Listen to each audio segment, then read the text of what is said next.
today we have Eric Tymoigne with us. Eric's going to be doing a little presentation, then we're going to do some Q&A. So I'll hand it over to Eric in just a second. Just want to let you know to head over to our website, realprogressives.org. We've got all our content, our Macro and Cheese podcast that comes out every Saturday morning, 8 a.m. Eastern. We actually had a recent one with Eric, which was great, and this is basically the extension of that, and it's going to be really good. And I guess I'll just get to it. So we've got Eric Tymoigne, and he is an associate professor of economics at Lewis and Clark College, Portland, Oregon, and a research associate at the Levy Economics Institute of Bard College. His areas of teaching and research include macroeconomics, money and banking, and monetary economics. And he's just one heck of a guy. So here we go. The floor is yours, sir. Have at it. Hello, thank you. So this is going to be a hands-on type of session that follows up on the podcast we had a few weeks ago. And so we're going to do a lot of accounting.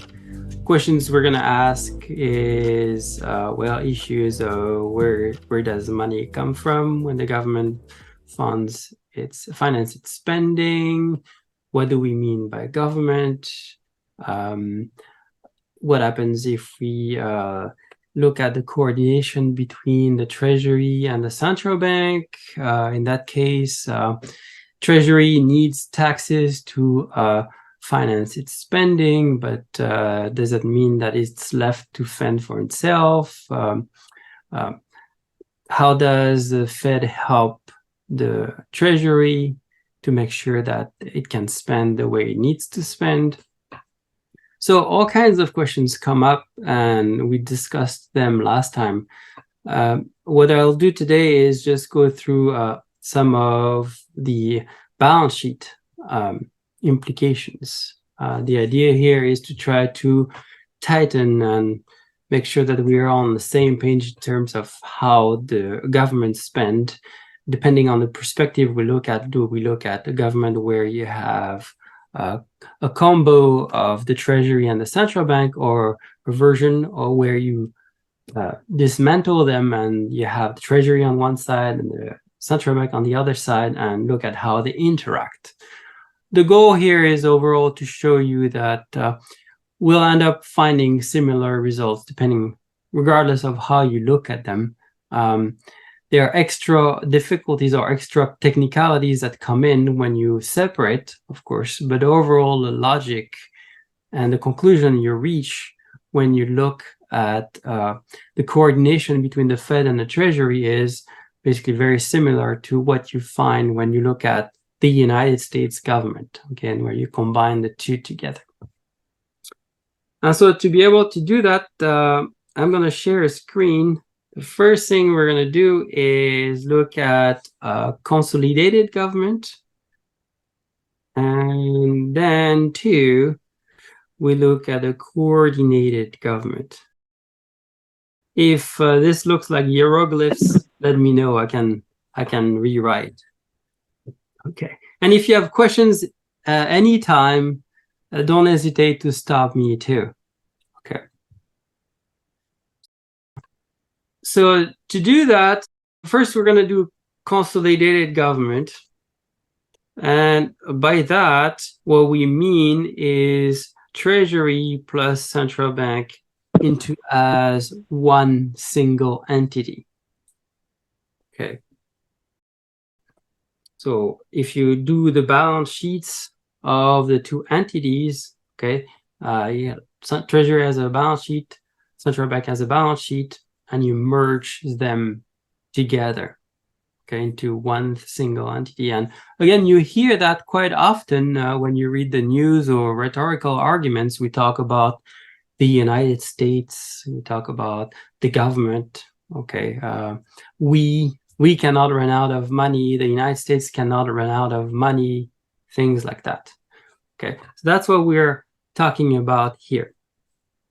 And so when we look at such a government, okay, what we have? Well, we have a balance sheet, and a balance sheet to a quick summary of what it is. Okay, so this is Treasury, this is central bank. Okay, CB is central bank. Okay, and C, we're gonna have government. So a balance sheet is an accounting document, and it's an accounting document that records assets. I'll come back to what that is. And then on the other side, you have liabilities plus net worth. Okay, liabilities plus net worth. So what are assets? Assets are what is owned by the entity, in this case, the government. So we can draw a balance sheet for anything or anyone. Okay, you can draw a balance sheet for yourself. What are the things that you own? Okay, yeah, maybe a car, a computer. If you're lucky, you have a house that you own too. So things that you can list here that are yours. Okay, so for the government, what do we have as assets? Well, lots of things. We have real assets. Okay, the White House, public parks. Okay, aircraft carriers. Okay, things like that. Okay, so those are what we call real assets. Okay, yes. And you also have here what we'll call debts of other sectors. So what are those debts? Well, one that we talk about a lot these days is student debt. Okay, so the federal government is a creditor vis-a-vis a lot of students, and so there is this talk of canceling that debt. Okay, so one of for given that the government is a creditor, for the government it's an asset. Okay, other assets that you'll have, other debts you have there is debt or debt of small businesses, debt of banks vis-a-vis the government. Okay, so debt of foreign governments. Okay, so of all kinds of things going on here. Okay. Then on the liability side, what do we have? Well, we have something, and we'll come back to that, called the monetary base.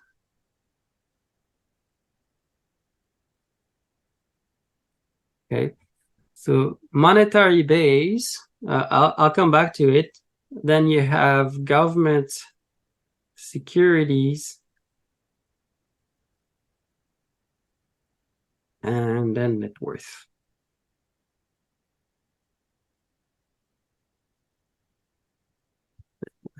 Okay, equity, net worth, capital, those are all the same thing. Okay. So on the liability side, you have what the government owes, because the asset side is what the government owns. On the liability side is what it owns, plus net worth. And of course, the sum of assets plus liability and net worth, the sum of assets, the sum of all assets has to be equal to the sum of all the liabilities plus net worth. So both sides always have to equal each other. That's why we call that a balance sheet. Okay, it has to balance. Okay.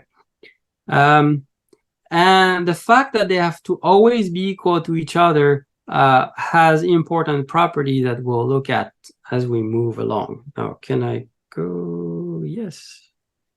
Any questions on the balance sheets before I go along? I think we're good. We'll probably do the Q&A afterwards. You want to do it that way? Okay, fine. Leave your questions for later, I guess then. So what is the monetary base? Well, the monetary base, here, well, we have two things in there. We have the national currency, so the coins notes, physical currency if you want. Okay. And we also have what we call reserves. And here, maybe be more precise, national currency in circulation. That is, for simplicity, let's say that is held outside banks. Okay, that you and I have. And then you have reserves, and reserves are basically the national currency held by banks, and they can hold the national currency in two forms: physical forms like you and I, and they can also hold it in electronic form, in the forms of accounts at well, in practice is accounts at the Federal Reserve. Here we have an account at the US government. So like you and I have an account at banks, banks have an account at the US government, okay, in practice at the Federal Reserve, okay, and they also hold vault cash, okay, and so the sum of vault cash plus their accounts at the US government, we call that reserves, okay, and lots of things are going to happen here to monetary base, okay. The important point to see is that the monetary base is the liability of the US government. You and I, we call that money, okay, but for government it's a liability. So for you and I, it's an asset. Our bank account is an asset. The physical cash we have in our wallet is an asset. But for the US government, this is a liability. It's an IOU that it issues, okay? It's a bit like pizza coupons that are issued by a pizza shop, okay? For the pizza shop, the pizza coupons are a liability because they have to give you a pizza when you show up with a coupon, and for you, it's an asset, okay? So lots of things are going to happen here as we move along. Government securities, it's basically monetary base that pays interest, okay? There are, in practice, there are financial instruments that pay interest and that are tradable in markets, okay? Bond, bills, and all that stuff. Okay, what we call treasuries. Here you go. I can't help myself. That's the best way I could. Hey, everybody relates to food, so it's easy to make example part of it. Yeah, chocolate croissant, potatoes are coming too.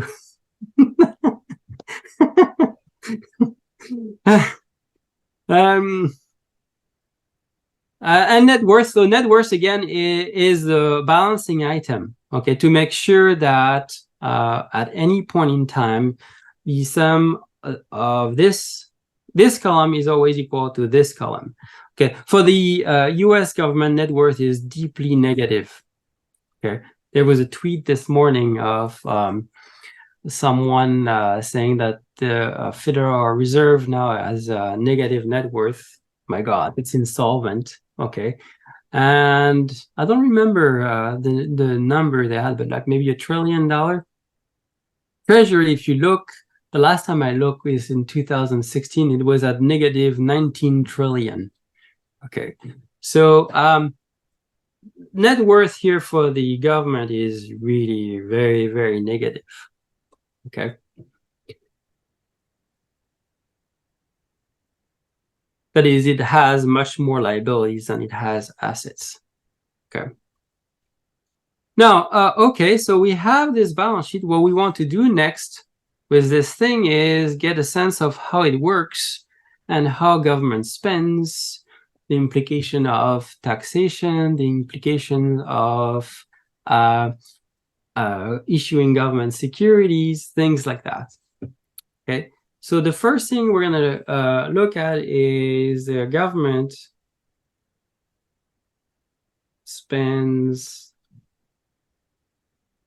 $100 on, hey, Chocolate croissant. Let's go.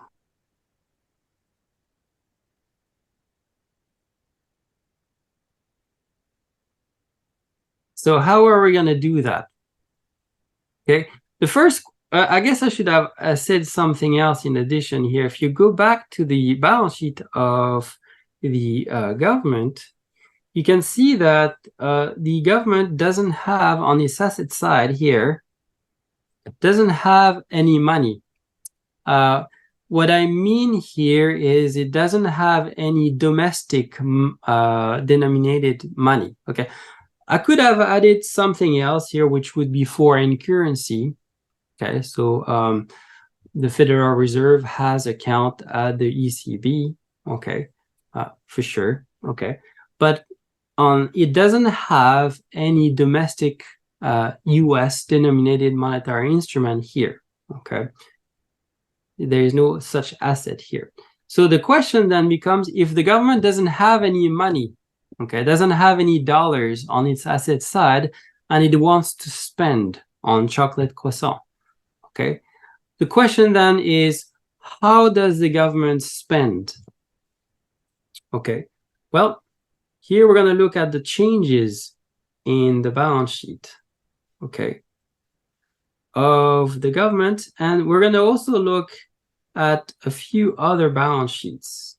Okay, we're going to do the balance sheet of the government. We're going to do the balance sheet of private banks, and I'll tell you why in a sec.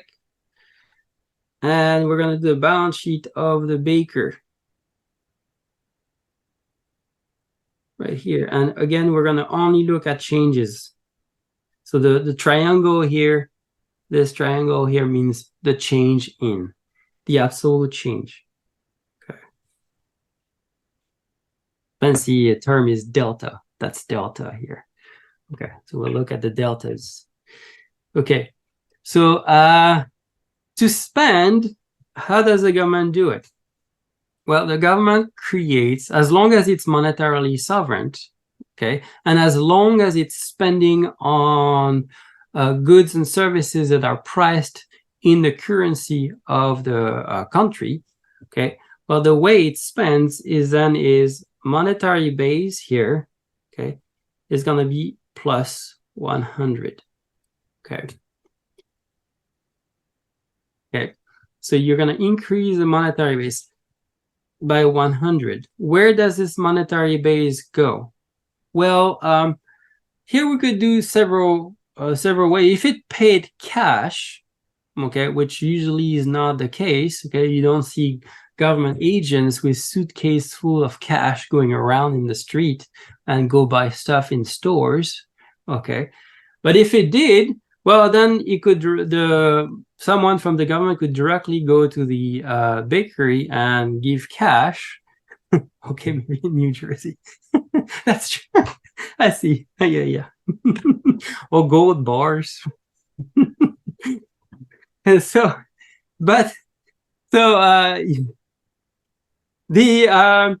in this case, then you would have here the baker would have cash plus 100, okay, and in exchange you'd give the croissant, okay,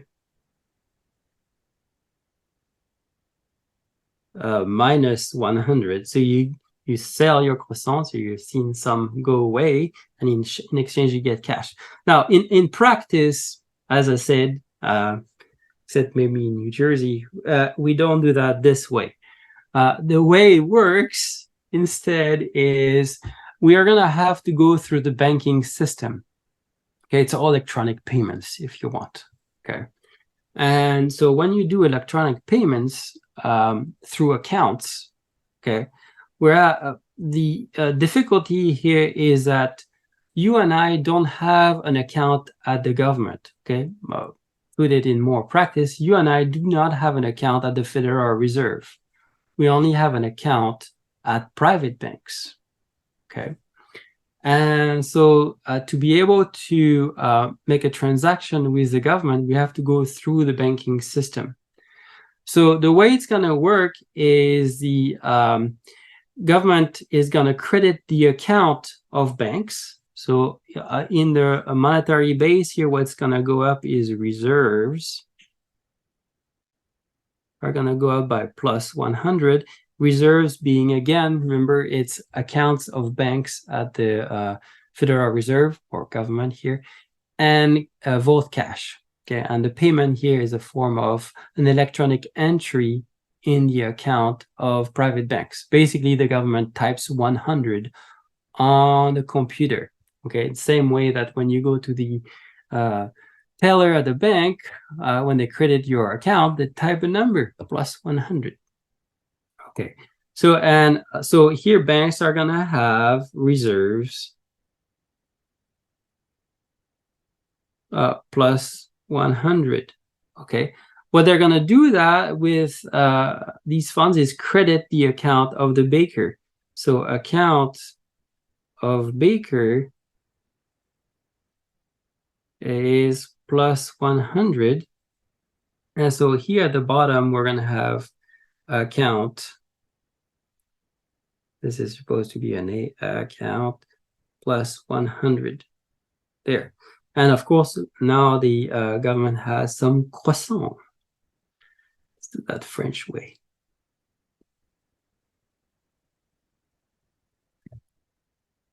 Some croissant. Okay. So we're done. Okay, we have just shown how the government spends. The government spends by crediting accounts. Okay. Type the 100 in the account of banks, and banks in turn credited the account of the baker. Okay. What do I put a C at baker? I don't know. Anyway.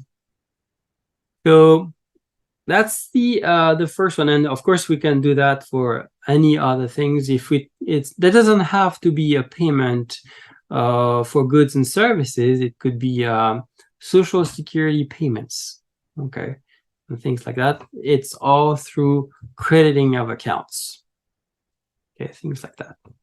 Could also buy foreign currency. You could buy anything, okay, anything that is purchased is through that crediting of accounts. Okay, what about taxing? Now we're going to do the government taxes. Its citizen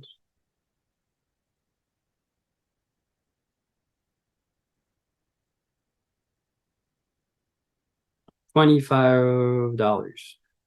Okay, that's the amount of tax needed. Ooh. So again, there we're gonna have to do several balance sheets, the governments. And given that the government and the people don't have accounts at the same entities, financial entities, we're going to have the private banks coming up again. And US citizen. Okay, and it's all going to be, again, deltas.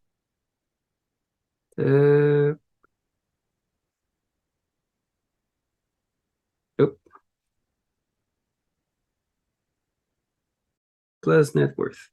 Okay, so well, as I'm sure many of you know, okay, by April you have to write a check to the US Treasury. Okay, and what's gonna happen? Well, your account is gonna be debited by the amount of tax you owe. Okay. So here we're gonna have accounts. Okay, bank accounts, it's going to be minus 25. Okay, your account is debited by 25. Now, remember I said that balance sheets must always balance. Okay, it's cryptic. Okay, well, no, I guess think of it paying taxes. Okay, you have to write your check.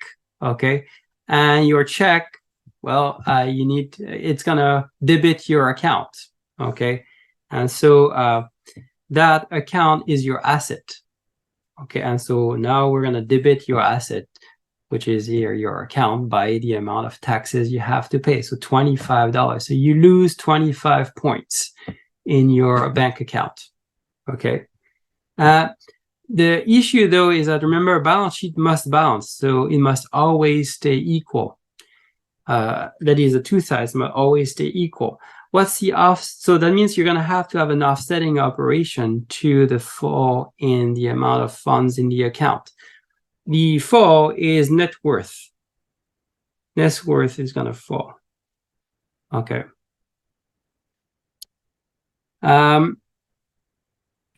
Okay, so you have a fall of $25. So now the question is, where does the money you just paid go? Okay. Well, first, in private banks, the account you have here is a liability of banks. So here your account is minus 25. Okay. So your bank debits your account by $25. Okay. And what's going to be the offset of that is reserves. Banks themselves are going to see their accounts at the government debited by 25. Okay. And so that brings us up all the way here, the government. Well, government, we chose so that reserves are going to go down by 25, and reserves are the liabilities of the government. It's part of the monetary base. Okay, what's the offset of that? Well, one way to put the offset is net worth of government goes up by plus 25. Okay. So here we have done US citizens pay their tax through an accounting, through the accounting, basically. It's, again, all scriptural management. We're just deleting numbers on a computer, okay? Again, for your account, it's just someone at the bank that removes 25 from your account, okay? And for reserves, same thing, it fell. And net worth here went up for the government by 25. And the question becomes is here, well, what does that mean that the government gains 25 of net worth? Does that mean that now the government has more money to spend, or what does net worth mean? Well, net worth really is just an accounting entry, okay, there to balance the balance sheet. Okay, so there is nothing physical that is gained by the government, and it's true also for private agents. When we say that they make a profit, what that really means is that their net worth goes up. Okay, and what is just a number on a computer that goes up, basically. Okay, but it's very important, okay, because a lot of decisions are based on increasing the amount of net worth. Okay, that's how you judge if an economic activity is profitable. Government, though, doesn't have to be profitable. It's a non-profit entity. So this gain in net worth, really here, it's not really representing anything significant, okay? And you can see that the government doesn't earn any money on its asset side. There is no change here for the government. So when the government taxes you, it doesn't receive any money, okay? What has happened when the government receives your tax revenues is that it deleted numbers in the account of banks who themselves deleted numbers in your account, okay? So you basically have, say it's baseball, and it turns out that the scorekeeper made a mistake. He gave a point to one team, and it shouldn't have.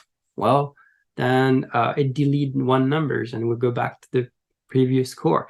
But the same thing here is happening, okay? Someone at the bank deleted numbers in your accounts, and someone in a government agent deleted 25 from the account of banks, okay, and recorded this accounting gain of 25, okay, but there is no gain of money. That is, the government doesn't gain any money from the taxes, okay. Oh. All right, so that's for taxes. Now, if we combine the two entities, the two operations, I mean, so one, you have the government that spends 100 and the government that taxes 25. Okay, the first thing you can see is that taxes drain reserve, taxes remove reserve, delete funds from the account of banks. So to be able to delete something, to remove something, you have to have that thing first that exists, okay? Which means that the government has to inject the reserves first, in this case through spending. So we have added reserve first before it can drain those reserves through taxes. Come down here, okay, before you can do that. Okay, and so that's where MMT also says that spending has to come before taxing, because taxes remove reserves. Okay, and so you can't remove reserves if there are no reserves there in the first place. Okay, so the spending has to come first. And the second result we have found is that taxes do not fund the US government. They do not generate an amount of money from which the government can spend. Okay. The third thing is, if we combine the two operations above, okay, what we have for the government is something like that. Okay, so we have poisson, that were gains here, plus 100. Okay, we have net worth that went up by plus 25, and reserves, or monetary base, whichever, here we went with a reserve, well, went up by plus 100, and also then went down by 25. Okay, so that's plus 75. Okay, so that's a net increase of 75 in reserves. Okay, let me rewrite this, it's hard to read. Plus 75. Okay, so step 3 here is we're combining together the spending on the croissant and the taxes that came. Okay, so that's the net effect of the two. And you can see that the balance sheet is, those are changes. We have, again, plus 100 change in this side and plus 100 change in that side. We're good. Okay, the balance sheet is stayed balanced. Okay. So this brings us to one more aspect of MMT, which is the idea that the issuance of bonds and things like that are a monetary policy operation. Okay, and why? Well, you can see that the net, so here, first of all, we have a deficit, okay? You have a government deficit, which is equal to spending minus taxes, which is 100 minus 25. We have a deficit of $75. Okay, government has spent more than it taxed, so we have a deficit of $75. That deficit, okay, in the banking system translates into reserve have been going up by $75. Okay, someone's deficit here, the government, is someone else surplus. It's the banks. Okay, again, maybe to put it more simply, if the government puts money in the economy, the money doesn't disappear. Okay, it goes and accumulates somewhere. Okay, so here we have funds that accumulate in the banking system, okay, in the form of reserves and also in the form of accounts of you and I. Okay. So someone's deficit, in this case, the government's deficit, is someone else's surplus. Okay.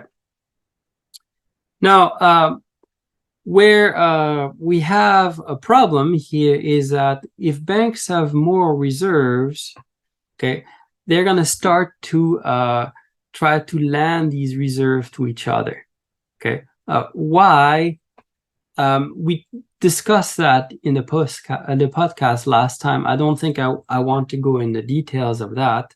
But the point is that banks have more money here, and they want to try to lend that to someone. Now, who can they lend that to? Well, they can only lend that to someone who has an account at the government. Okay, they cannot lend these reserves to you and I, because you and I do not have an account at the government. It's the same ways that you cannot pay someone who doesn't have you cannot write a check to someone who doesn't have an account at a bank. Okay, you may have an account, but if that person doesn't have one, you cannot transmit money to them through an account payment. So the same way here, you and I do not have an account at the government. So the reserves that are here, okay, we cannot access them. The bank cannot give that to us. Okay. So the only way these reserves are going to be moving around is between banks. Okay. And because banks have more reserves, what's going to happen is interest rates are going to fall. Okay, for details, go to the previous podcast. And the so here you have injection of reserve lead to a fall in interest rates. Okay, which one will pass? Okay, so interest rates are falling. That's a problem for the government, because the government is interested in keeping interest rates stable. Okay, we know that the central bank has an interest rate target. Okay, it wants to try to maintain an interest rate at a specific number. Okay, and so when the government has a deficit and inject reserves in the economy, that pushes pressure down on interest rates. Okay, so the government is gonna have to find a way to remove these reserves. Okay, so how does it do it? So that's step 4. We're gonna go here, and step 4 is government wants to remove the reserves.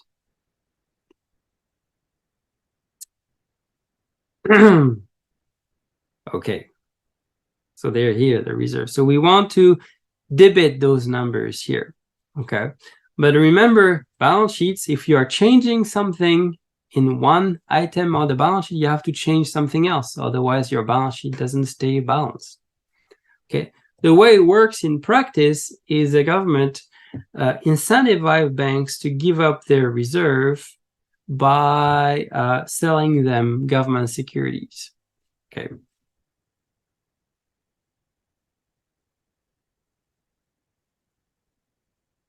So what's going to happen is their reserves are going to fall by 75, and government securities are going to increase by plus 75.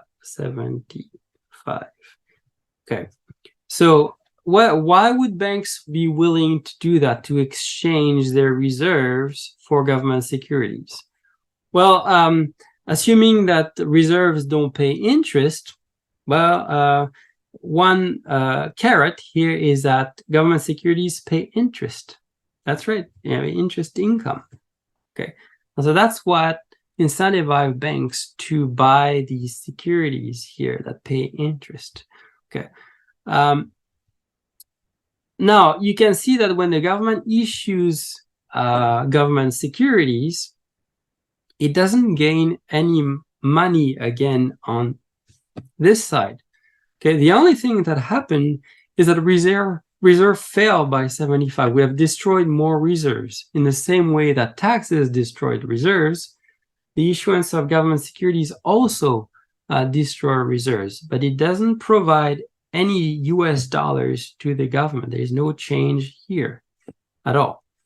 Okay, so for the government, issuing government securities is not a funding operation. Okay, its purpose is to stabilize interest rates. Okay, so that's a big take here. You have a monetary policy objective when you issue government securities. Okay, not a financial objective, not a fiscal objective. Okay, that's the point of reserves. And that's basically the 4 operations I wanted to show to you for the consolidated government. Okay, when we have when we talk about the US government in MMT, we talk about this.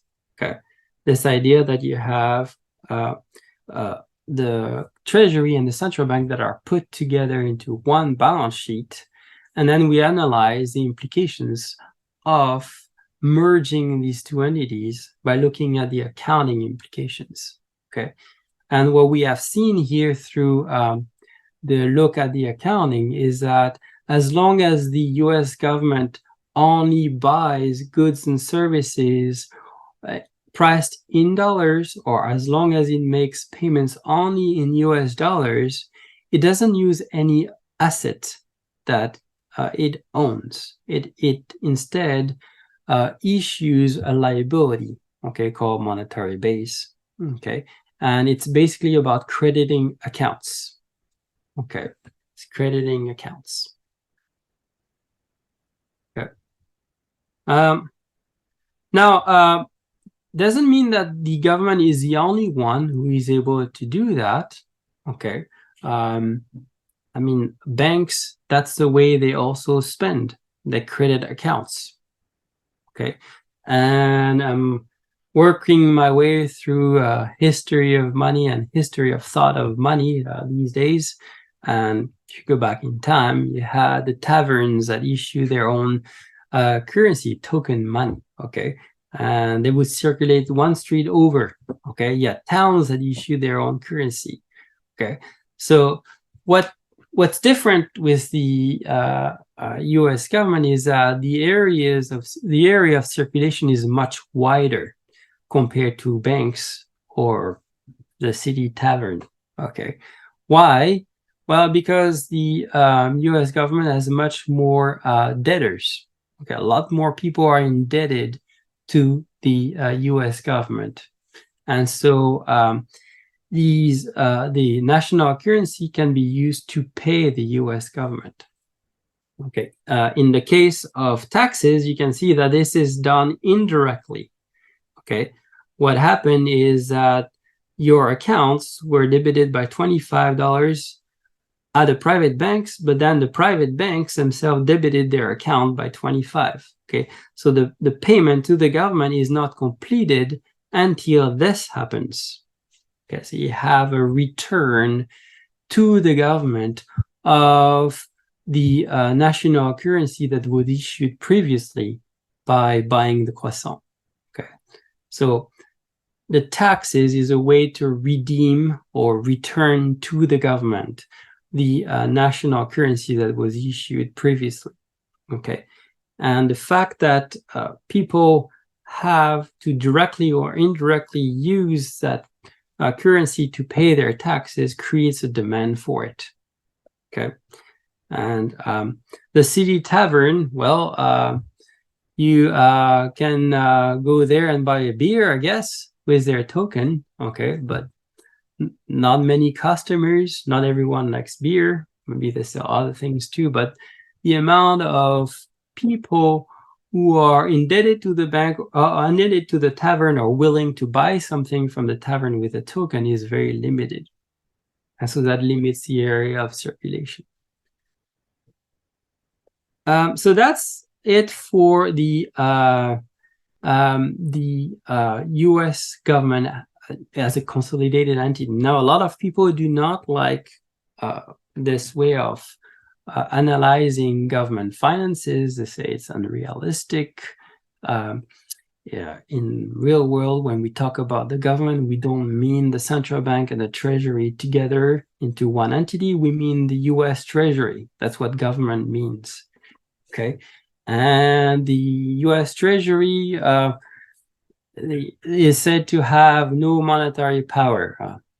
We'll put that aside for a second. It's not true, but let's leave that aside. And let's assume, okay, fine. Okay. Well, and then the next thing is the Treasury and the central bank, they're completely independent from each other. They don't talk to each other. So basically the Treasury, US Treasury is really on its own here. Okay. And so the way you look at things through a consolidated government is seen as unrealistic. It's not as easy as you make it as just crediting accounts. Okay. And now the reply to that is there are twofold. The first one is not only MMT is not the only one to use the consolidation hypothesis. Again, you look at Alan Greenspan, when he talks about the US government can always print all the money it needs. Okay. You'll find it with Warren Buffett. Okay. Also talk about the US government, about we can print our own money. Okay, so our credit is safe. Okay, you'll find it in theoretical works by academics. Okay, outside MMT, they use a consolidation hypothesis or technique, if you prefer. I think it's a better term than hypothesis, a consolidation technique to basically simplify things, because as we're going to see here in a second, the simplification is backed by the institutional details that exist when you look at the relation between the US Treasury and the Federal Reserve. Okay. And that brings us to the second part. So here we look at the coordinated government. So here we're going to separate the two main entities of government we have in mind, okay, the Fed and the US Treasury. Okay, and then we're going to take a quick look at their assets and liabilities and net worth. Assets, liabilities, and net worth. Okay. So again, remember, balance sheets are accounting document that shows what an entity owns and what an entity owes. So the Fed on its asset side will have treasuries. That is securities issued by the US Treasury. That's one of the main asset that you'll have here. We could do a whole class on the balance sheet of the Fed, pass. Okay, here we're going to just put others. Okay. And on the liability side, what we have currency in circulation. So those are the paper notes you have in your wallet. Okay. They're called, and technical parlance, they're called Federal Reserve notes. Okay, that's written on the top of the piece of paper if you look at it carefully. Okay, but in circulation, again, we mean, to simplify, we mean outside the banking system. Okay. Then we have reserve. We already talked about reserves.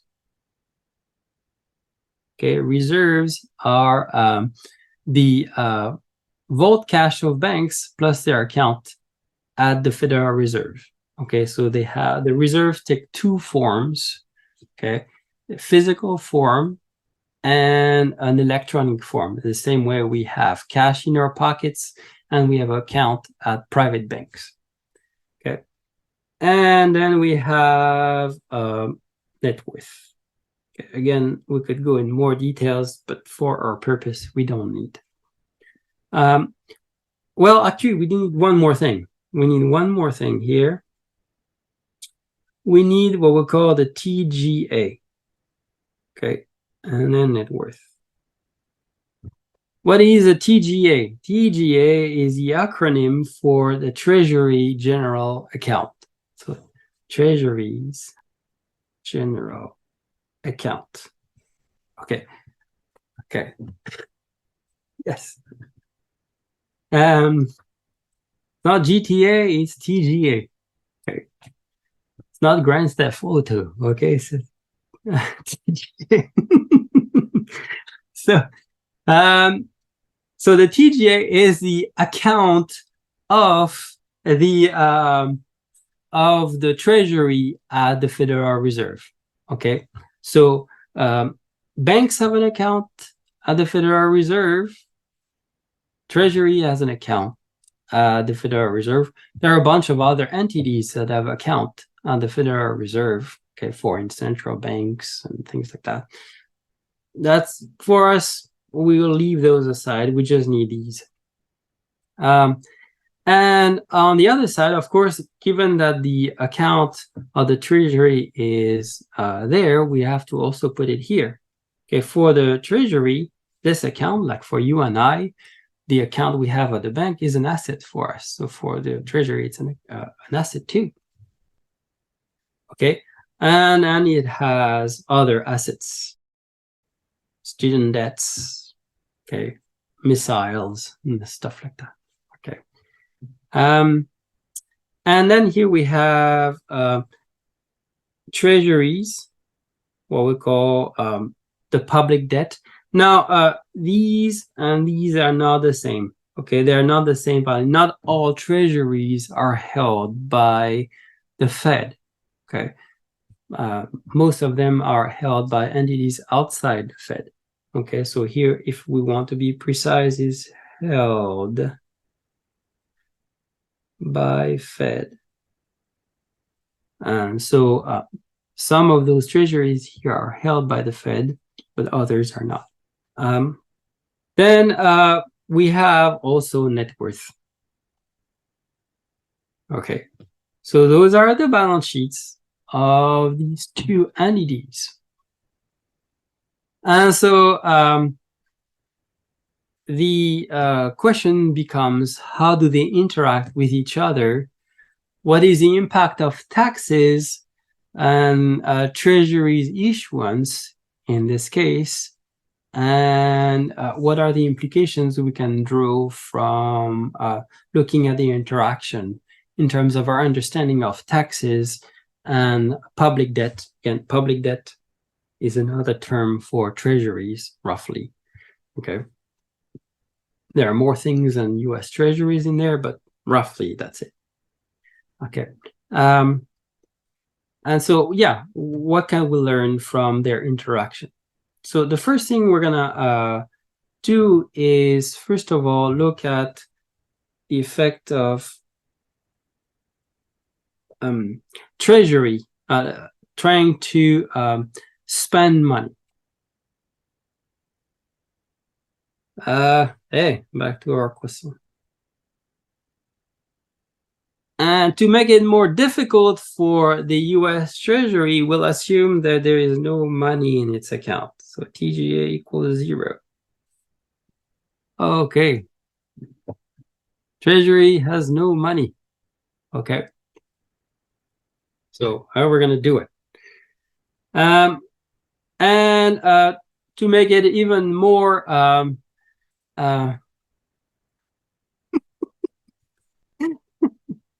I could be an Egyptian too.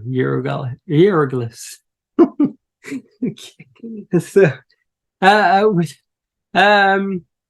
So with this, so the question is, where do you find the money? Okay. Well, we're at the beginning of the budget, the year. So why is the Treasury spending money on chocolate croissant? Well, it's because the Congress passed a budget that said it's a public purpose to buy chocolate croissant and then maybe distribute them to whoever shows up at a certain address. Okay, and that's what the public purpose is. Okay, give away chocolate croissant. Okay. Okay. And we're at the beginning of the year, and taxes, forget it. There's no taxes yet. Taxes are going to come much later. The bulk of tax revenues for the Treasury comes, well, as we know, by March or April. Okay. And so Treasury, okay, government in this case, has to spend in advance of tax revenues. Okay. So how does he do it? Well, the Treasury is going to have to issue treasuries. $100 worth of treasuries. Okay.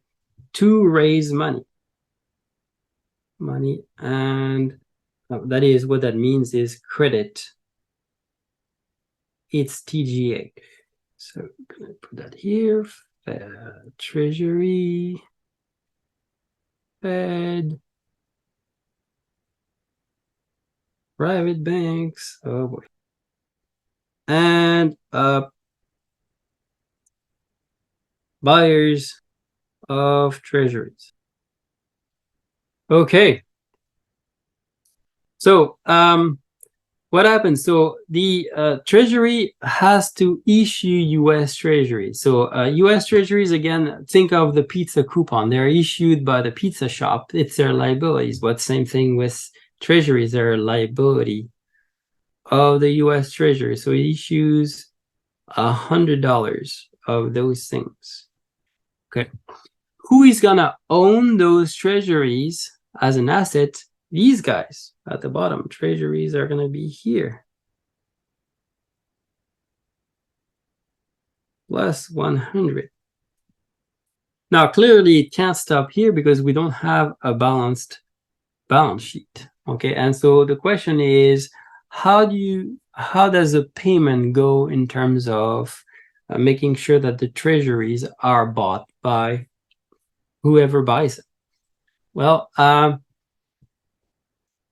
so what happens is the payment, well, like when you and I buy things, okay, we use mostly our checking account, our account. So here, account will fall by 100. Okay. You go grocery shopping, you can use your debit card. Okay, that's what's going to happen here. Then, well, the account that is here is an account at private banks. So account here is going to go down by 100. Okay. So it's a mirror image of the fact that someone's assets is also the bank's liability here. Well, what is the offsetting operation for private banks? Well, banks are going to lose reserves. Yep. Reserves minus 100. And reserves, we know they are the account of banks at the Fed. And so that means that reserves are here too, minus 100. Okay. Okay, so for the bottom two, we're good. Okay. We have balanced the balance sheet. Now the top two. Okay, what happens to the reserves that are falling? Where do the funds here that have been debited go? Well, they go to the TGA. Okay, and so here the TGA is an asset of the Treasury. So here we go with plus 100. Okay, so let's try to put that in English. What happened here? What happened is that someone wanted to buy something from the US Treasury. Okay, in this case, Treasuries. Okay, and the complication here is the Treasury has an account in one banking system, and you and I have an account in another banking system. Okay, so we're not operating in the same banking system. So to be able to make payments with each other, we have to go through this roundabout system where we move funds first through the banking system, and then the banking system go through the Fed, and then the Fed then credit the account of the Treasury. Okay, that's what's happening. So we have debited money here, okay, and ultimately that money is credited here, the Treasury balance sheet, okay, through the roundabout of going in that way, and then we go like that. Okay, so that's what happened. So here we have the Treasury that has issued US Treasuries. Now, the important things to see, there are several implications. So the first thing is going to be when I do this, and we'll see that taxes have the same thing, people are going to say, well, didn't MMT said that treasuries and taxes do not fund the government? Okay, didn't you just say that, you show here that the Treasury needs to issue treasuries to be able to fund itself? You'll see that taxes basically will also lead to a credit in the account of the Treasury. So it looks like taxes and issuance of treasuries do fund the US Treasury. And that's correct, they do. Okay, for the US Treasury, they do. Okay, however, there are additional complications, as I say, that you'll see are going to bring back important conclusions we reached when we looked at the consolidated case.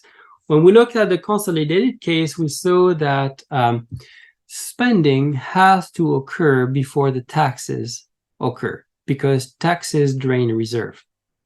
Okay, well, here you can see that reserves here have fallen. Okay, so to be able to perform these operations of moving money around and creating the treasuries, we had to debit reserves. That means that reserve had to be injected in the first place to be able to have a successful treasury auction. Okay, otherwise the payments here can go through. It's blocked. So if banks have zero reserves, it's impossible to go through this loop-sided type of thing, or this wiggling around type of thing. Okay, so you have to have reserves first so that you can debit the account of banks. So where do banks get their reserves? Well, here well, basically it's from the Fed. Okay, they're gonna get their reserve from the Fed, crediting their accounts. Why would the Fed credit their accounts? Well, if you look in the past, okay, either for tax payments or for treasury auctions, the Fed always makes sure that banks have enough reserves. Okay, and it may basically provide financing to banks and credit them reserve, provide a loan if you want, to lending to banks some reserves. Okay, to be able to make sure that then the banks can make the payments. Okay. Here in practice, a lot of the buyers themselves are private banks here. Okay, they are called primary dealers, and during auctions, primary dealers are required to bid. Okay, they must make an offer, a reasonable offer, and of course, to make payments for the treasuries, they have to have enough reserves. What if they don't have enough reserve?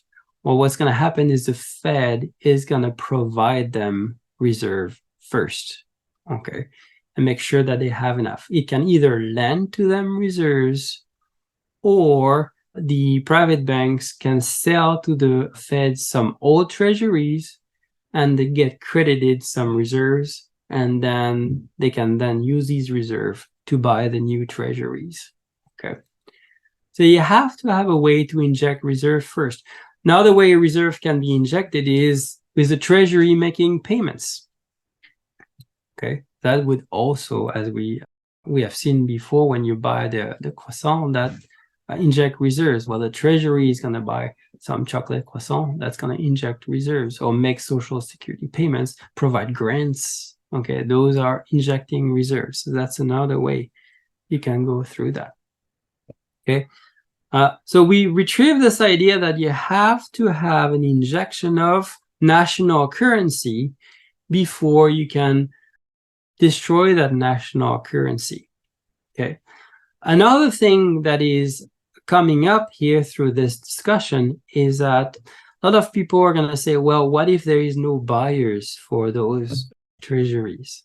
Okay, Treasury wants to spend 100 on chocolate croissant, but nobody wants to buy. Okay, well, then in that case, the Treasury cannot obtain the fund it needs, and so sad, we cannot fulfill the social purpose of providing a chocolate croissant to whomever wants to get one. Okay, so in practice, what happens is that, as I said, the Federal Reserves is in the back, making sure that Treasury auctions are successful. Okay, and it does that in several ways. One way is by directly buying US Treasuries. Okay, and today the Fed still does that. Sorry, it can still directly intervene in an auction to buy Treasuries. It's restricted to buying Treasuries that are maturing on its balance sheets, things that are going to go away on its asset side. It can replace them with new Treasuries. In the past, it could buy up to $5 billion worth of Treasuries. At the beginning, it was unlimited, actually, but after it was reduced to 5 billion and then withered away to just replacing maturing Treasuries. However, the Fed is also involved indirectly through, as I said, the primary dealers. Okay, so we have basically today the main way the Treasury auctions work is we have the Fed here, we have the Treasury here, and we have primary dealers who are, you remember, have to bid. They must make an offer, and it has to be a substantial offer. Okay, and so we have a middleman here with the Fed. So the Fed makes sure that these guys have enough dollars to make sure that these dollars can be transferred to the Treasury. So the Fed gives the dollars to them, and then the primary gives the dollars to the US Treasury. And in exchange, the US Treasury, well, gives a bond to them, or Treasuries. Okay. So we have that. So I guess I should have put the Fed, the primary dealers in the middle instead. Would make more sense. Okay, so we have put this primary dealer is a middleman. Okay, and the Fed is one step removed. Okay.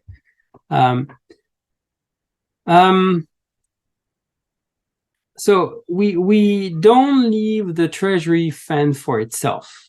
Okay, the Treasury will get help from the Fed, and that's true for all national monetarily sovereign government. The Federal Reserve participate actively in the auctions to ensure that they are successful, either by buying directly or by indirectly helping major participants. Okay, which means that today you can see that most Treasury auctions are subscribed, as we say. That is, there are way more buyers than the Treasury is willing to sell. Okay, it's a very popular instrument. So that's the first thing. So yes, the Treasury needs to issue Treasuries to fund itself, but the first thing we find is going back to what we looked at when we look at the Consolidated Government, is that you have to make sure that you have reserves in the first place. So the injections of reserves has to come first. Otherwise, Treasuries cannot be sold. The other thing is that if you look at the way the Treasury manages the public debt, that is the way it issues treasuries, it actually issues treasuries for other purposes than merely financing itself. Okay. Yes, you can put them in for Social Security. Okay, I mean the trust funds. Indeed, those are things. Also, the Treasury may issue treasuries even if it runs a surplus. So, I'll do an example here. So let's say now the Treasury wants to buy, remember, chocolate croissant. Okay. And now the TGA is not zero. It has hundreds of billions of dollars in it. Okay. And it keeps growing because taxes are much higher than spending. So we have a government, Treasury records surpluses. Oops, surpluses. Okay, say taxes are 150 and government spending is 25. Hey, huge surplus of 125. Fiscal surplus. Okay, and so Bill Clinton was very proud of that. Okay, that we brought back the US Treasury on sound footings, okay, by having federal fiscal surpluses. And we're going to have fiscal surpluses for the next 15 years. And we're going to be able to retire the public debt. And yay, great. That's being responsible indeed. Okay. Now, what we observed is that when Treasuries has things like that, it still issues US Treasuries. Okay. And from the viewpoint of a household perspective, that doesn't make any sense. Okay. Why would I run up my credit card if I have way more money as income than I spend? Okay. And why would I keep using my credit card and see my credit card going up and up and up when I can easily spend by using the income I earn every month? That doesn't make sense. That doesn't sound very financially responsible. Okay.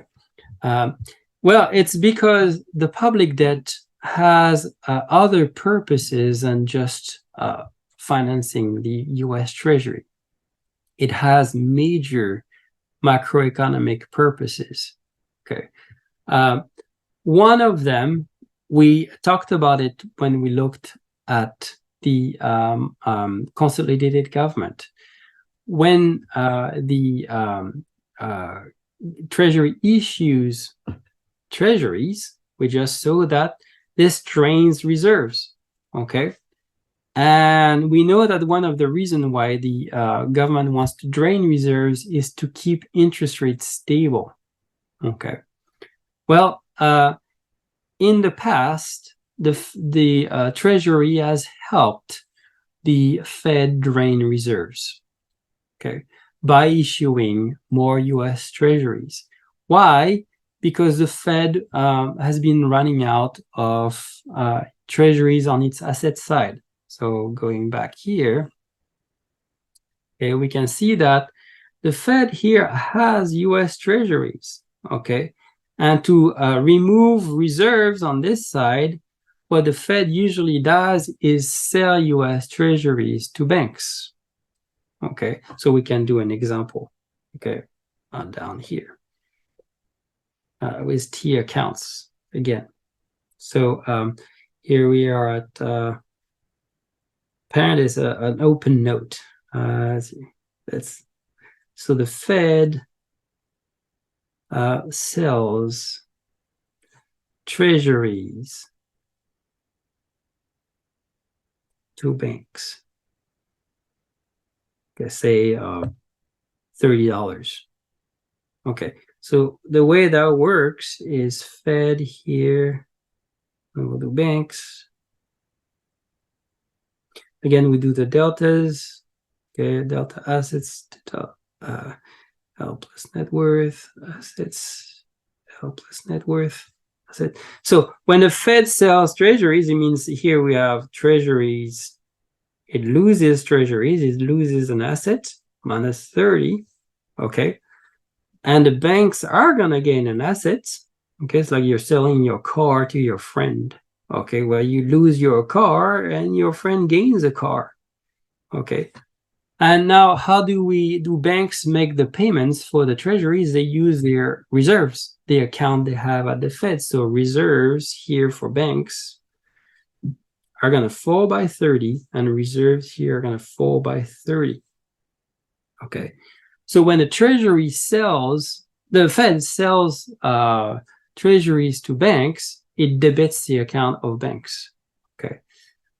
So, but the question is, what if the Fed is no longer have enough treasuries to sell? Okay. And why would it want to sell treasuries to banks? To keep interest rates stable, back to what we were talking about before. Okay. But what if it's run out? Okay, it doesn't have any more. Okay. Well, what happened in the past is the Fed has asked the US Treasury to issue more treasuries to help maintain interest rate stability by draining reserves. Okay, so that's one of the other purpose of the public debt.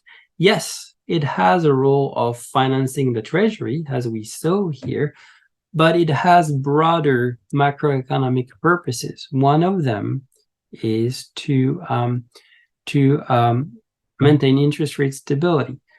The Treasury also tends to issue public debt to maintain the financial stability overall, because banks like to have treasuries for regulatory purposes.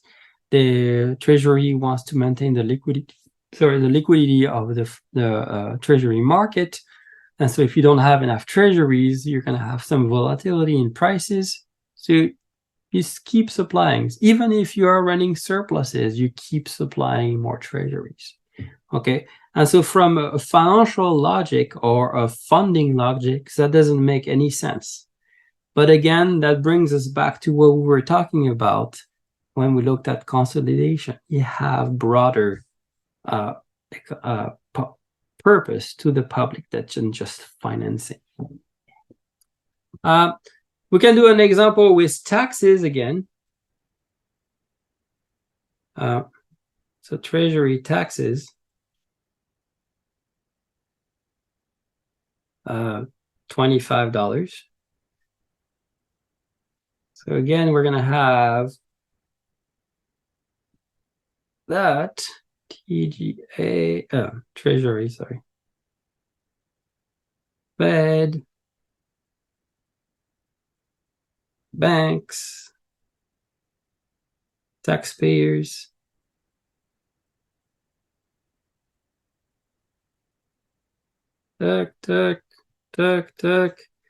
deltas everywhere.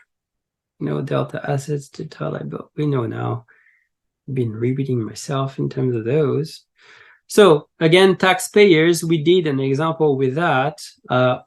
Your accounts are debited by, we said 25, right? Yep, 25. You write a check to the US Treasury. That's actually what you do. You put US Treasury on there. Okay, and your net worth minus 25. Okay, means your account at the bank falls by 25. Banks lose 25 of reserve. So that means reserves here go down by 25. TGA is going to go up by 25. TGA here is plus 25. And net worth plus 25. Okay, so what we have done here is we have debited the account of the taxpayer and credited the account of the US Treasury. Okay, again, to be able to do that, we had to make sure that we could drain reserves. Okay, so if there is not enough reserves, you're not going to be able to transfer money from here to here.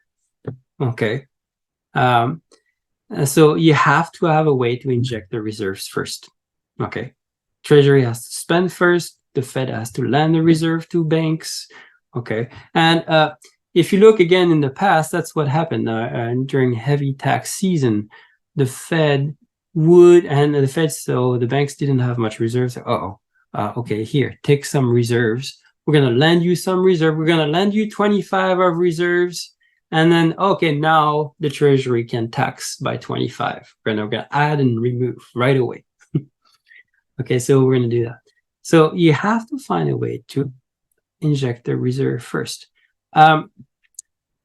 Again, the Treasury also manages its taxes for other reasons than mere funding of itself.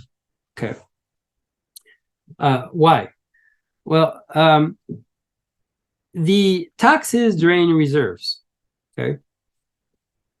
Now, if in the past the Treasury helped the Fed smooth the impact of tax payments on reserves.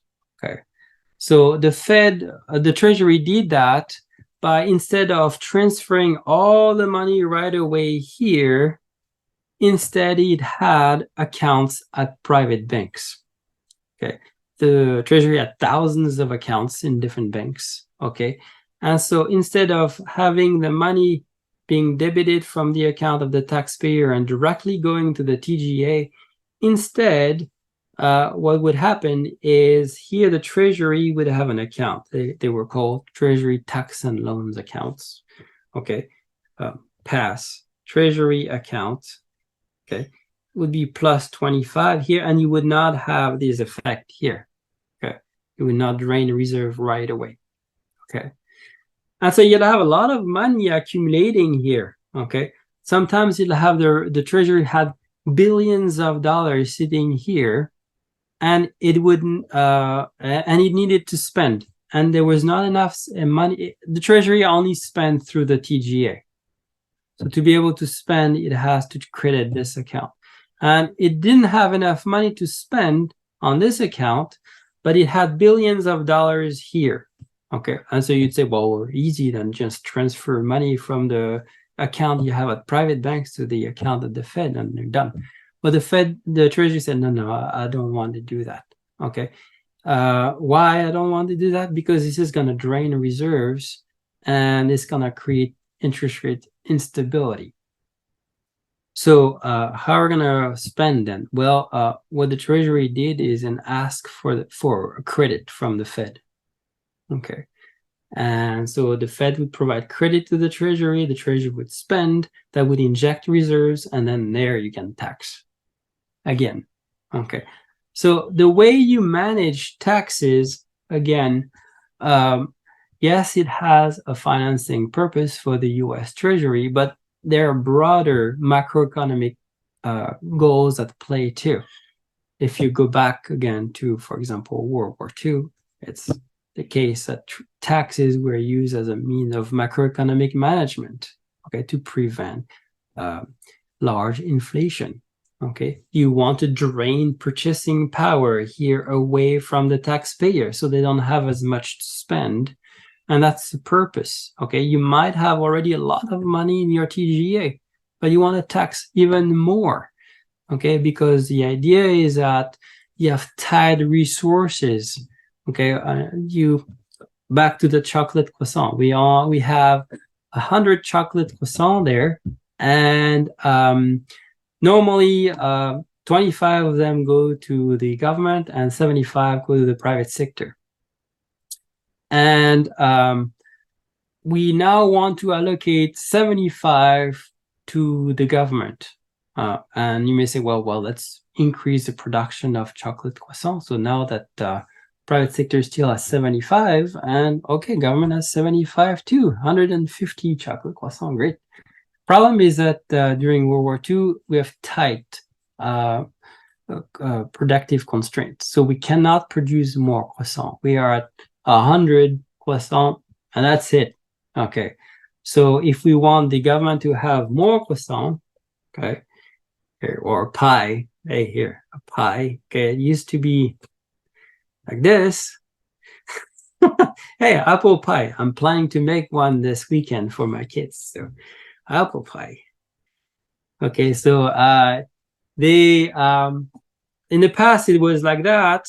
Now we want instead to change that. We want this to be the government, and we cannot increase the size of the pie. Okay, we're gonna have to basically make sure that people have less money to spend. So we're gonna have to tax them, okay, and drain their account so that they don't have money to spend and go buy chocolate croissants. So there are more left to the private sector, to the government sector. So, I mean, okay.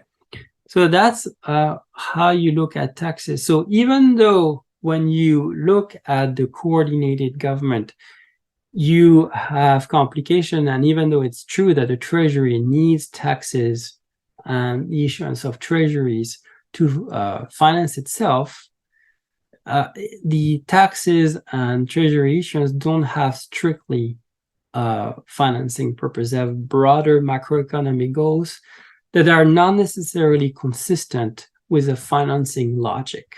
Okay, as we say, the Treasury issues treasuries when it runs surpluses.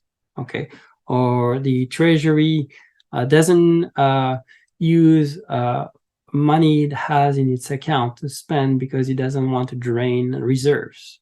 Okay, and so the way government finances work is quite different from private finance. Okay, we're not trying to generate a profit or try to make sure we always have a surplus. Okay, the public debt is issued to respond to the needs of the economy. Okay, and the needs of the economy are broader than the needs of the Treasury.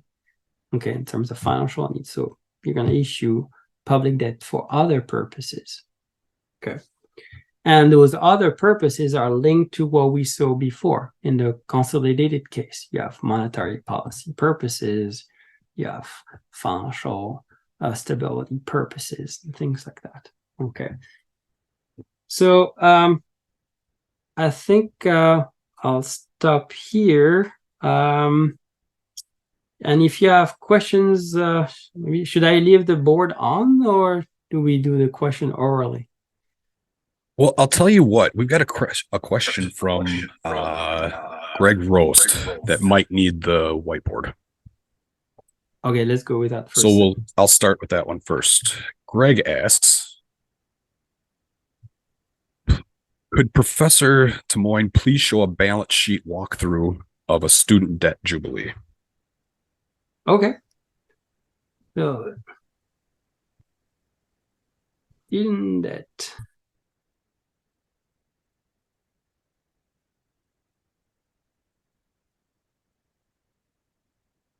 Yay. So let's do that then.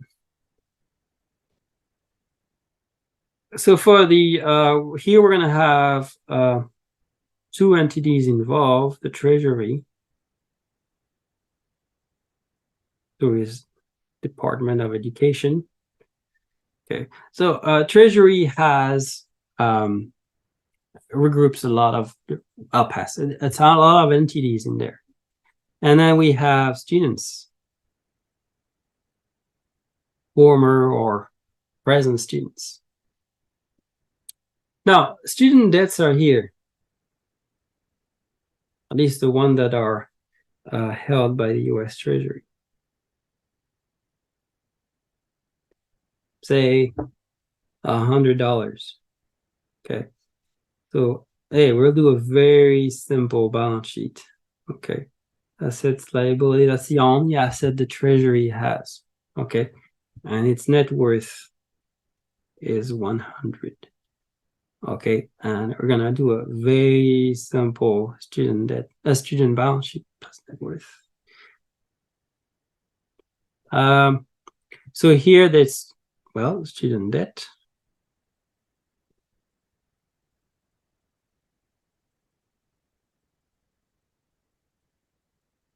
Okay, so plus 100 and net worth minus 100. They don't have any asset or nothing. Okay, that's it.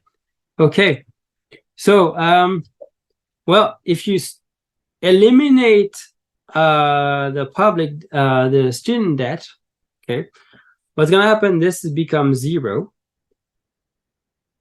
Okay, this becomes 0. That means this becomes 0, and this becomes 0 too. Everything becomes 0. That's it. At the strike of a pen, I have eliminated all student debt. Okay, that means now the Treasury lost some net worth, $100, and the students gain $100 of net worth. Okay. Okay, it's back to 0 for both. That's it. Okay. Now, again, for the Treasury, what does it mean to lose $100 of net worth? Again, nothing. Okay. The Treasury is not a for-profit entity, and today runs with a deeply negative net worth. As I said at the beginning of the show, okay, last time I looked, the Treasury net worth was negative 19 trillion.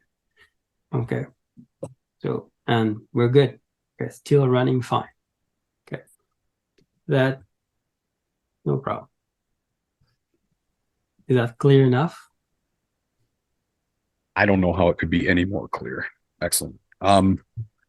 So we've got a question from Randy. Go ahead and unmute and have at it, buddy.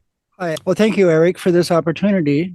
This sort of follows on the last question, and maybe a little bit more generally about other ways the government issues money.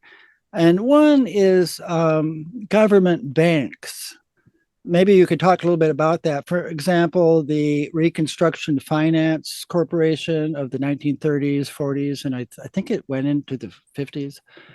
Anyway, case that was a bank, I guess, and they called it the world's largest bank at the time because it funded all kinds of New Deal projects and World War II purchases. And reading about it, I found, FDR liked it because the projects that it financed didn't have to go through Congress. They didn't have to go through the budgeting process and appropriations. Congress established it and let it pursue its own choices about what to invest in, what to finance. And there are other banks like I think, aren't the credit facilities that the Fed sets up, those are essentially banks for the special purpose vehicles and that sort of thing. Sure. Essentially banks. And then my impression, and tell me if my analysis is wrong, is that the government, the Congress, whatever, established a bank inside the Department of Education and use that bank to use bank credit to buy the loans from the private lenders. Is that correct? And I don't know that one. That's a tough one. And when I try to find out about it, the student loan program is. You mean Sallie Mae? Pardon me? No, it's not Sallie Mae you're talking about, right? No, I don't think so. No. Now they call it, they keep changing the name and reorganizing it. It's so vastly complicated. It's hard to figure out. I think now it's called the Federal Student Loan Association. And the guy who runs it in the Department of Education called it effectively the world's largest consumer bank. And so I'm thinking if the government used that to buy the student debt, and that's what owns the student debt now inside the Department of Education in this bank, isn't it bank credit that bought the student loan rather than tax money? Because people always say, well, taxes are going to have to pay for that if we cancel it. But isn't it essentially bank debt that can be written down, just as you showed, inside the bank created in the Department of Education? Or, what role, how does the TGA, for example, how does Treasury Does the Treasury really pay out money when a student loan is canceled, for example? If you could talk about that generally, about how that money gets into it and whether or not taxes are really going to be on the hook to ultimately pay for it. I think this is a really confusing question for a lot of people, and it's at the root a lot of the opposition. The moral question of, I don't want my taxes paying for your lazy students who party all the time, that sort of attitude. But I think, the technical argument, is the important one. So if you could just talk about that and shed any light on that. Thank you. Oof, that's a lot. Okay, let's see. Green, start now. And we're back to him. Okay. So the Construction Finance Corporation first started under Overt, right? So basically help finance projects all over America. And so you can always have indeed for a public bank, okay, that is created, okay, and that is used to finance projects that are deemed socially beneficial. Okay, you could put that on the side. Okay. In terms of the student debt, okay, someone just put a link to a study on of the effect of cancellation. For that, you have, so they were going to have to go through the different types of debts. Okay. Some of them are directly issued by the Department of Education. Others are issued through the banking system, okay, and guaranteed by the US government. So you have all kinds. So we'll do an example with, I guess, the one with private banks.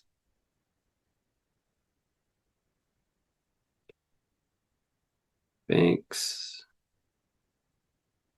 Okay. Assets, liabilities plus net worth.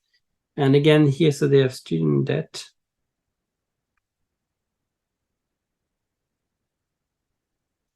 Say 100 and a net worth 100.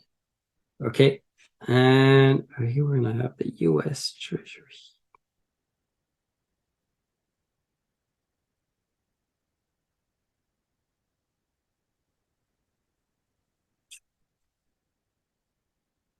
That's again going to be TGA 100, net worth 100. So if we do that kind of scenario where the Treasury has to buy the student debt, okay, and then cancels it the way we looked at above, so that thing, okay. Then in that case, what we're going to have is, so Treasury buys student debt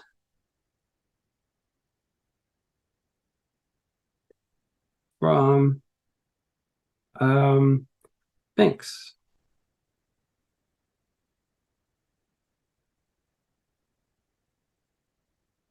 So the deltas, there's going to be, or yeah, there's two deltas. Bank, Treasury, assets, delta assets, worth. So here banks are going to lose student debt because they sell them to the Treasury. Minus 100. What do they gain? Well, they gain reserves. Their net worth is not changed because they lost something, but they gained something in return. Okay.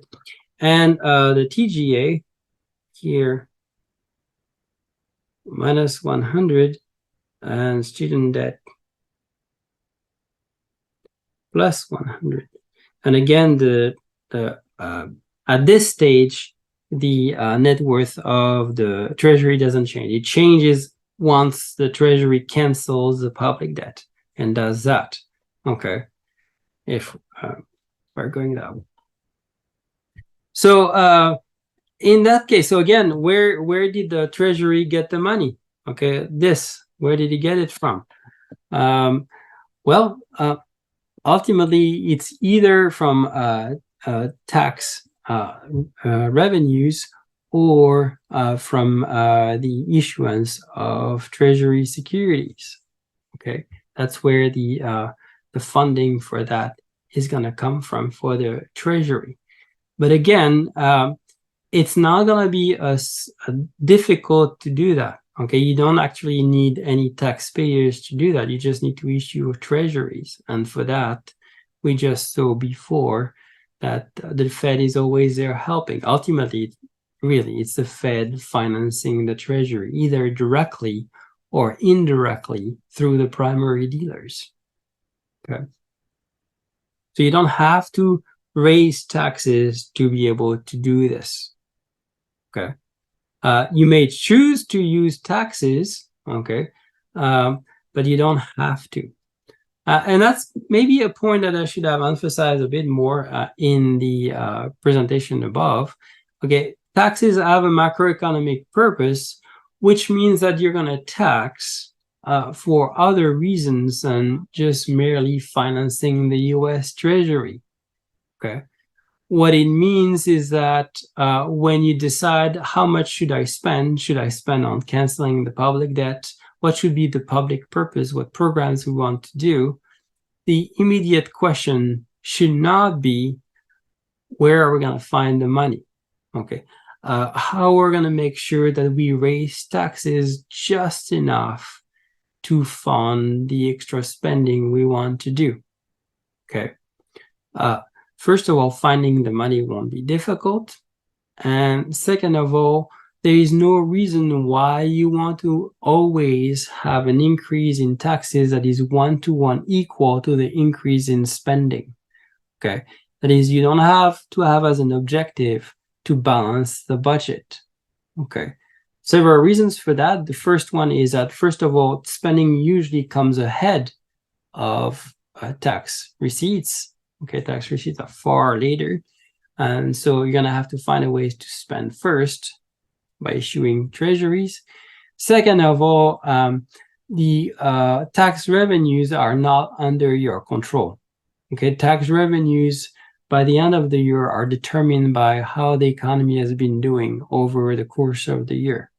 Okay, and third of all, most of the usually the other sectors of the economy wants to run surpluses. So you're not going to be able to recover an amount of taxes that is equal to the amount of spending you have done in the first place. You're going to have to run a fiscal deficit. And so for all these three reasons, the idea that you have to make sure that you tax first before you spend, or you have to make them equal, okay, doesn't make sense. Okay, you're going to have to eject the reserve first. You're going to have to make sure ultimately you don't have control over your fiscal position. You're going to run deficits, usually. Okay. And more broadly, there is no reason why you want to try to make sure that you tax by an equal amount that you spend, because if you look at the macroeconomic evidence, a fiscal deficit by itself is not linked to raising interest rate or inflation or misallocation of resources. So conducting your public policy making with this idea of trying to balance the budget is the wrong metrics.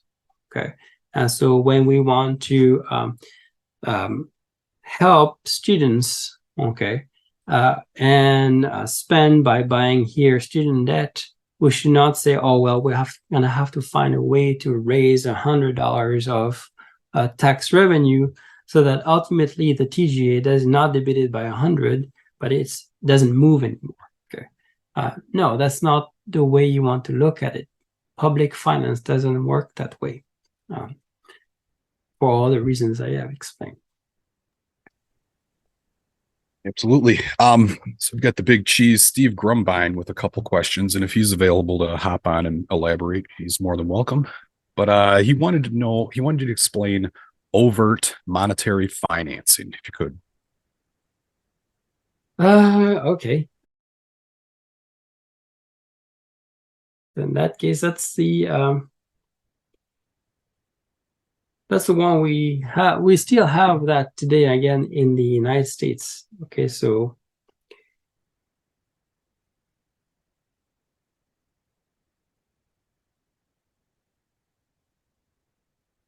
Fed Treasury. We have that in there's another way, which is the TGA. It looks like intraday can run overdraft. That's another form of financing here. But here we'll leave this technicality aside. So now we have the government, the Treasury needs to raise money. Okay. And it does that by issuing treasuries. The treasuries here, plus 50. Okay. And overt monetary financing means the Fed buys them. So the treasury is here.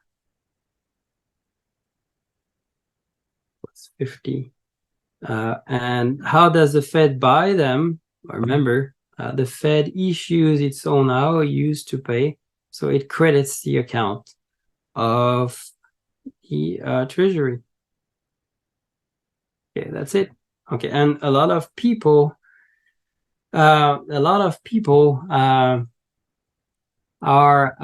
afraid of that. Okay, they see that as a source of instability. Okay, in the economy. And what the two things. The first thing is the Fed used to be able to do that, okay, on an unconstrained basis. Today, the constraint is that the Fed can still do that, okay, but it can only do this because it had $50 worth of treasury that just expired. And so it can exchange the old treasuries for new ones. And so that's a very reliable refinancing source for the US Treasury. Okay. Fed constantly refinance here. That's basically it. Okay. And so why is that seen as inflationary and a source of instability? Because it looks like, again, there is no constraints whatsoever on the Treasury. Okay, the idea is that if you go through the market, there is at least a market constraint. Maybe someone will not want to buy those treasuries. Okay, and so we need to have some form of market signal that shows the appetite of people to buy treasuries. The counter argument to that is that, well, treasury markets are basically not driven by market forces. Okay, it's controlled by the Fed. Okay, the short end, it's true perfectly. The T-bills basically move 1-to-1 with the federal funds rate. Okay, for the longer end, you have a very tight relation between the Fed fund rate and long-term rates. So ultimately, the interest rate is not driven by market forces, but by policy forces. It's the Fed that decides what the cost of the public debt is. Okay, not the market. And second of all, the Fed is involved in auctions today when the private sector buys from the Treasury. Okay, because the Fed makes sure that the private sector has enough reserves. Okay, so the Fed is always there. Okay, yeah, it's indirect monetary financing, if you want.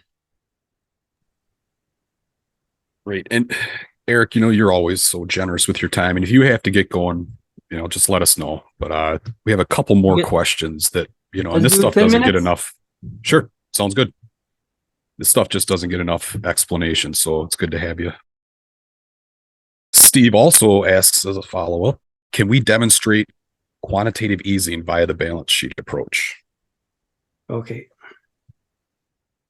So QE.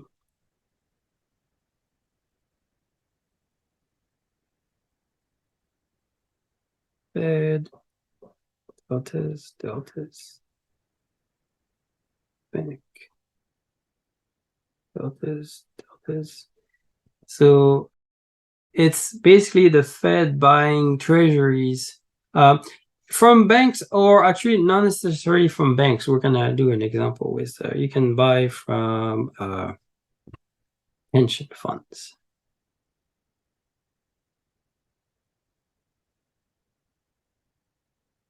Okay. Deltas again, everything. So so the Fed buys treasuries. So here you're gonna get treasuries here plus 100. Pension funds are losing treasuries.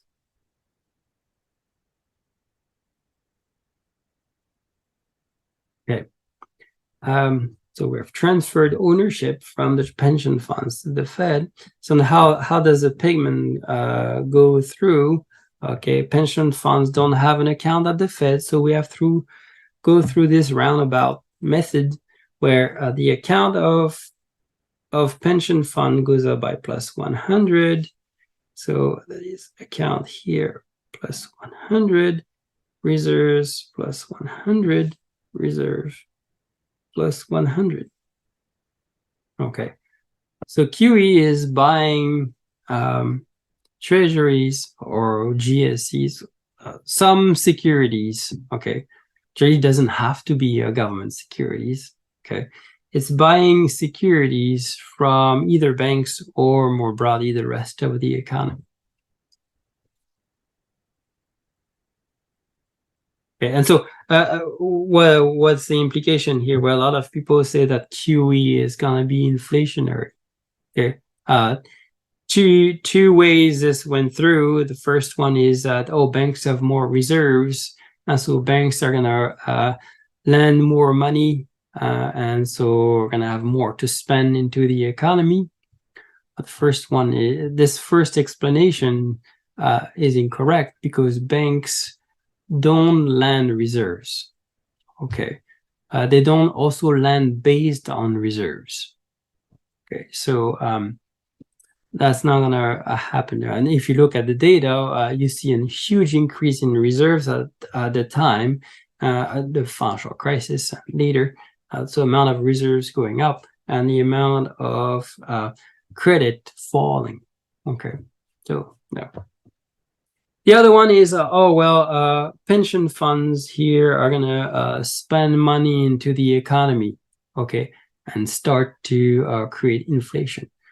Well, no, again, what happened there is that, well, now pension funds, they're gonna use the fund they have there to buy another financial asset.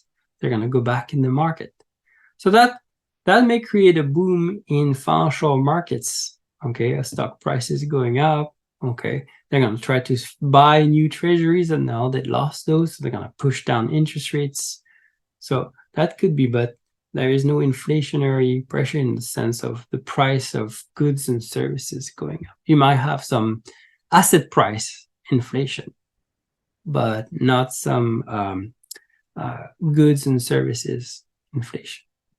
Okay. And what we saw during the years after QE is that basically nothing happened in terms of on the inflation side.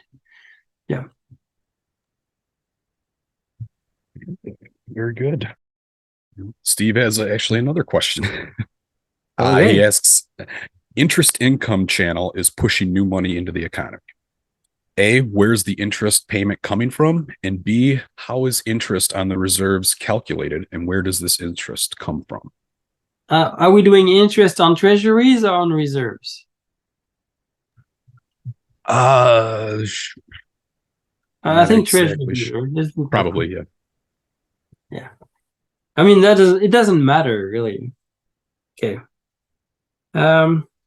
Well, I guess it does matter. It matters because interest on reserves, all that stays in the banking system. Okay, it doesn't go anywhere. Others can help boost payments to retirees and things like that, even though, again, the concentration of ownership of treasuries is pretty high. So let's see. So we have the treasury here.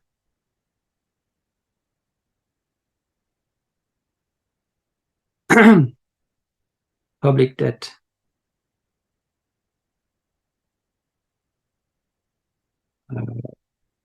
Net worth. Others. Okay, and so I guess we need the TGA too.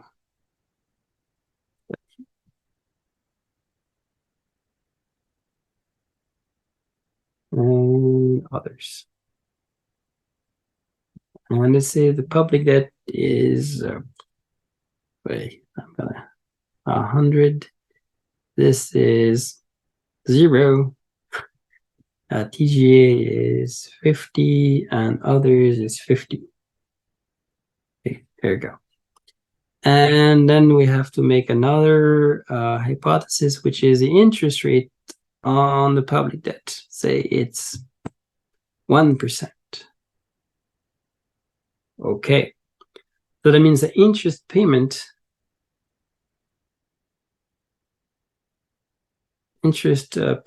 by the Treasury on the public debt is equal to $1. Yeah, 1% of 100. Okay. So we're gonna have to make a $1 payment to whomever has owned the public debt, and let's say it's the private sector. Let's go. Treasury, Fed, bank. Let's say the treasuries are held by households.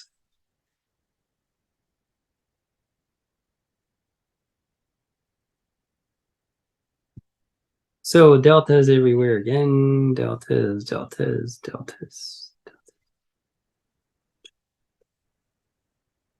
So the Treasury makes payments, so it needs to make a payment of $1. So TGA minus $1.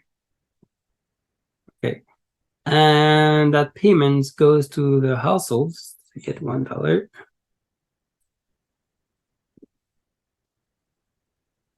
And so, given that the TGA is here, TGA minus 1, the account is here too. Plus 1. Oh, not 10. 1. Look. So reserves are going to go up by 1. And Fed reserves plus 1. Well, I want to put 10 all the time. I don't know. And here, Treasury loses net worth minus 1 and household gain net worth of 1. Okay. So now, if the households decide that they can spend that money into the economy, okay, and would that be inflationary? Well, again, it depends. Do you have loose productive capacity, or are you tight? Okay, so that we can't say what the impact in terms of stimulating economic activity or stimulating inflation is going to be. It's going to depend on the state of the economy. Yep. Wow. Well, I tell you what, Eric, thank you so much for all your time. And this is maybe not be the sexiest subject, but it's stuff that needs more elaboration and explanation. So we really can't thank you enough. So is there anything you're working on, any books or anywhere we can find you, something you want to plug before we get out of here? I'm on sabbatical, so I'm really doing a deep dive here into monetary history, monetary thought. So watch out for articles on that stuff coming up. That's it. Yeah, and we'll be putting them on the website and getting it out there. And we can't thank you enough for all you do, buddy. So thanks for your time, your explanations, and I'm sure we'll be seeing you in the future. So keep doing all that great work you do. Take care. We'll talk to you all soon. And I guess adios. Bye.